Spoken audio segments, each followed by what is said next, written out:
TikTok bakal ditutup di Indonesia. Emang masalahnya apa ya?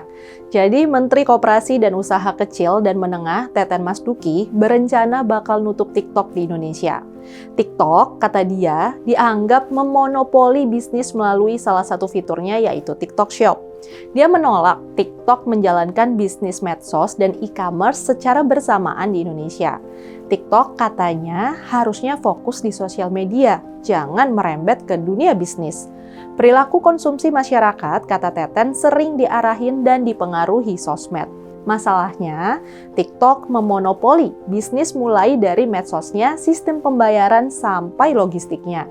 Ini jelas ya, bakal bikin rugi pedagang kecil dan menengah UMKM. Karena itu, Teten bilang perlu adanya pemisahan bisnis medsos dan e-commerce di TikTok. Retail luar negeri katanya nggak boleh langsung jualan ke konsumen. Mereka harus lewat prosedur impor kayak biasa, baru bisa jual barangnya di pasar dalam negeri.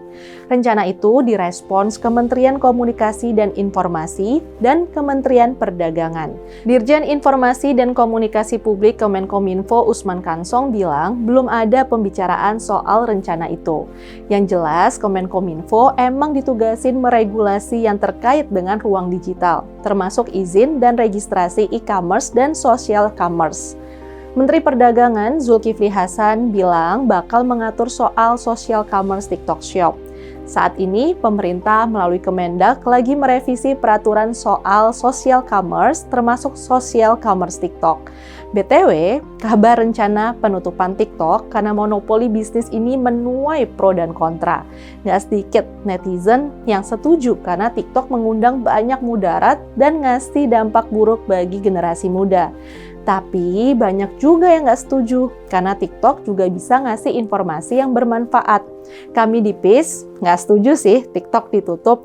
TikTok kan salah satu medsos yang menyumbang banyak penonton konten-konten PIS.